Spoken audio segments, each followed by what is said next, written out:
கர்த்தராகிய இயேசு கிறிஸ்துவின் விலையேறப்பெற்ற பரிசுத்தமுள்ள நாமத்தில் அன்பின் வாழ்த்துக்கள். ஒரு குடும்ப ஆசீர்வாதமாக இருக்க அந்த காலையிலே ஒரு குடும்ப செய்தியை இடத்துல பேச விரும்புகிறேன். புருஷன், மனைவி, பெற்றோர், பிள்ளைகள், சகோதர சகோதரிகள், மாமியார், மருமகள், ஆமென், தாய் தகப்பன், பிள்ளைகள். பாருங்க, வேதம் என்ன சொல்கிறது? கலாத்தியர் நிருபத்தில் ஆண்டவர் தருகிற வார்த்தையை வாசிக்க கேட்கலாம். கலாத்தியர் 6:2, ஒருவர் பாரத்தை ஒருவர் சுமந்து இப்படியே கிறிஸ்துவனுடைய பிரமாணத்தை நிறைவேற்றுங்கள். ஆமென். தமிழ் பைபிள்ல அப்படி நேர லெஃப்ட்ல பாத்தீங்கன்னா 5ஆம் அதிகாரத்துல ஒரு வார்த்தை விதமா இருக்கிறது. ஒருவரை ஒருவர் கடித்து பட்சித்தால் அழிவீர்கள். அப்படி ஒருவரோடு ஒருவர் அழிக்கப்படாதபடி எச்சரிக்கையாருங்கள் என்று கலாத்தியர் 5ஆம் அதிகாரம் ஆமென் 15ஆம் வசனம் சொல்லுகிறது. ஹல்லேலூயா. ஆண்டவருடைய கிருபை கூட இருப்பதாக. பாருங்க, குடும்ப வாழ்க்கை என்பது புருஷன், மனைவி, பெற்றோர், பிள்ளைகள், சகோதர சகோதரிகள் இணைந்து ஒருவர் பாரத்தை ஒருவர் சுமந்து கிறிஸ்துவின் பிரமாணத்தை நிறைவேற்றுங்கள். ஹல்லேலூயா. முதல்ல ஒரு குடும்ப ஆசீர்வாதமா இருக்குன்னா புருஷன் மனைவி எப்படி இருக்கணும்? மனைவிக்கு சொல்றேன், ஆங்கிலத்துல வி முதல் எழுத்து VIP அப்படின்னா வெரி இம்பார்ட்டன்ட் பர்சன். தமிழ்ல வி அப்படின்னா விசேஷித்தவர்கள் அப்படின்னா தமிழ் வியை சொல்றேன். முதல்ல ஒரு பெண் இருக்கணும், விடியற் காலம் எழும்புகிற பெண்ணா இருக்க வேண்டும்.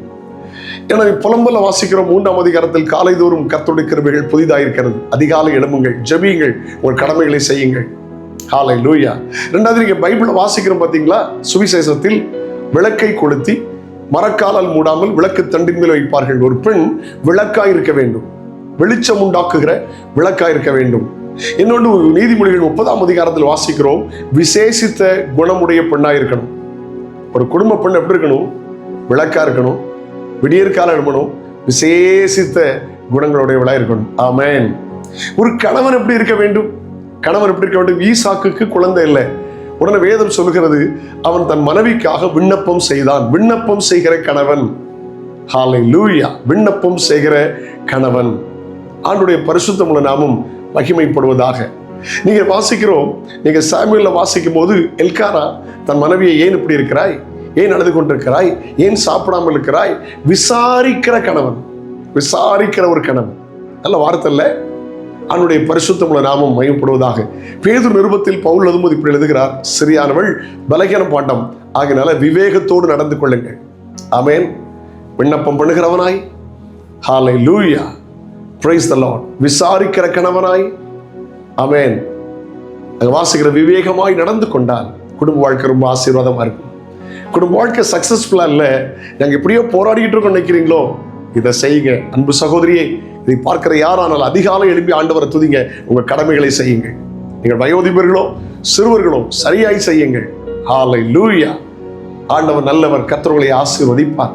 உங்கள் வீட்டுக்கு நீங்கள் விளக்காயிருங்கள், விசேஷ குணங்களால் நிரப்பப்படுங்கள்.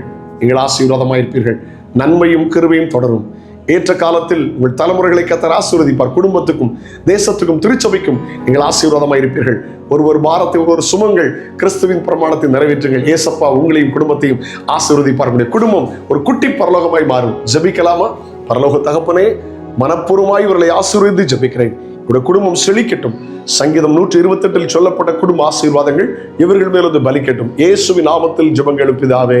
ஆமென், ஆமென், ஆமென். God bless you. Have a nice day.